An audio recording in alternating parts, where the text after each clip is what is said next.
ശരിക്കും പാകിസ്ഥാൻ കരുത്തരാണോ? ഇന്ത്യയെ സംബന്ധിച്ചിടത്തോളം ഒരു പൊതു തെരഞ്ഞെടുപ്പ് വരുമ്പോൾ പല കാര്യങ്ങളും കുത്തിപ്പൊക്കുന്നത് പതിവാണ്. അത്തരത്തിലൊരു വിവാദം ഈ തെരഞ്ഞെടുപ്പ് വേളയിൽ അരങ്ങേറുന്നുണ്ട്. പാകിസ്ഥാൻ്റെ പക്കൽ അണുബോംബുകളുണ്ടെന്നും ഇന്ത്യ പ്രകോപിപ്പിച്ചാൽ അത് ഇന്ത്യക്ക് നേരെ പ്രയോഗിക്കാൻ സാധ്യതയുണ്ടെന്നുമാണ് കോൺഗ്രസ് നേതാവും മുൻ കേന്ദ്രമന്ത്രിയുമായ മണിശങ്കർ അയ്യർ പറഞ്ഞത്. അയ്യരുടെ പ്രസ്താവന വിവാദമായി. BJPയും കോൺഗ്രസും ഇതുമായി ബന്ധപ്പെട്ട് വാദപ്രതിവാദങ്ങൾ നടത്തുകയും ചെയ്തു. ശരിക്കും എന്താണ് പാകിസ്ഥാൻ്റെ അവസ്ഥ? 1971 പാകിസ്ഥാനുമായുള്ള യുദ്ധസമയത്ത് പാകിസ്ഥാനെ തകർക്കുന്നതിനായി അന്നത്തെ പ്രധാനമന്ത്രി ഇന്ദിരാഗാന്ധിക്ക് ഇസ്രായേൽ സൈനിക സഹായം വാഗ്ദാനം ചെയ്തിരുന്നു.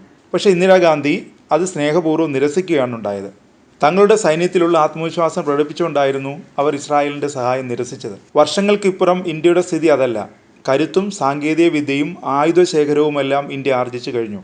ആണവായുധങ്ങൾ ഉൾപ്പെടെ സംഭരിച്ച് ഏത് സമയത്തും ശത്രുവിൻ്റെ ഏത് ആക്രമണത്തെയും നേരിടാൻ തയ്യാറായി നിൽക്കുകയാണ് ഇന്ത്യൻ സൈന്യം. മറിച്ച് പാകിസ്ഥാനിലെ സ്ഥിതി അതല്ല.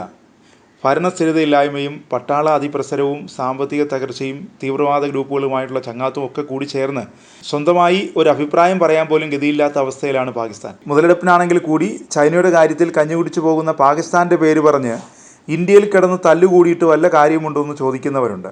ഒപ്പം ഉയരുന്ന മറ്റൊരു ചോദ്യം കൂടിയുണ്ട്. യഥാർത്ഥത്തിൽ പാകിസ്ഥാൻ്റെ കൈവശം ആണവായുധങ്ങളുണ്ടോ?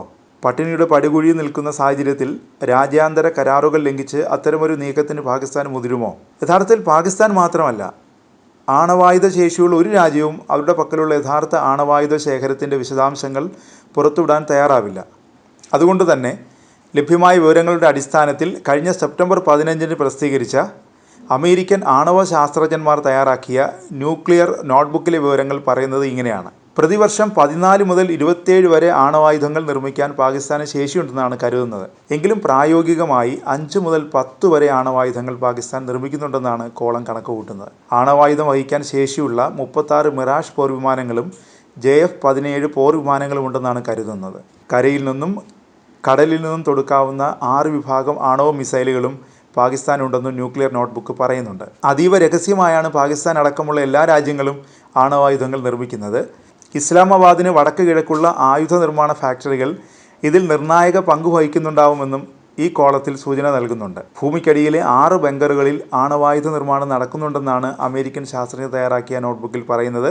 ഇങ്ങനെയൊക്കെയാണെങ്കിലും ഈ കേന്ദ്രങ്ങളെല്ലാം തകർക്കാൻ ഇന്ത്യക്ക് മണിക്കൂറുകളുടെ വ്യത്യാസം മതി. അതിനൊക്കെ എല്ലാ ശക്തിയും ഇന്ത്യ ആർജിച്ചു കഴിഞ്ഞു. അതിനുദാഹരണം തേടി കാലങ്ങൾ പിന്നോട്ട് പോകേണ്ടതില്ല. പാകിസ്ഥാനും ഭീകരന്മാരും പുൽവാമയിൽ നടത്തിയ കൂട്ടക്കൊലയ്ക്ക് തിരിച്ചടിയായി ഇന്ത്യ നടത്തിയ ബലാക്കോട്ട് വ്യോമാക്രമണം തന്നെ നമ്മുടെ മുന്നിലുണ്ട്.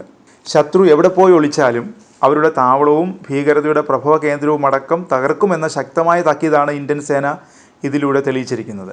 പാകിസ്ഥാനെ ഏറെ അമ്പരപ്പിക്കുകയും അതിനേക്കാളുപരി ലോകരാഷ്ട്രങ്ങളെ പോലും ഇന്ത്യയുടെ ആക്രമണം അതിശയിപ്പിക്കുകയും ചെയ്ത ഒന്നായി ബാലാക്കോട്ട് മാറിയിരുന്നു. മാത്രമല്ല, പാകിസ്ഥാൻ സൈന്യം നേരിട്ട് ഇന്ത്യക്കെതിരെ ഭീകരന്മാരെ പരിശീലിപ്പിക്കുന്നു എന്ന സത്യം സ്ഥാപിക്കാനും ബാലാക്കോട്ട് ആക്രമണത്തിലൂടെ സാധിച്ചതാണ് ഏറ്റവും വലിയ നയതന്ത്ര നേട്ടമായി മാറിയത്.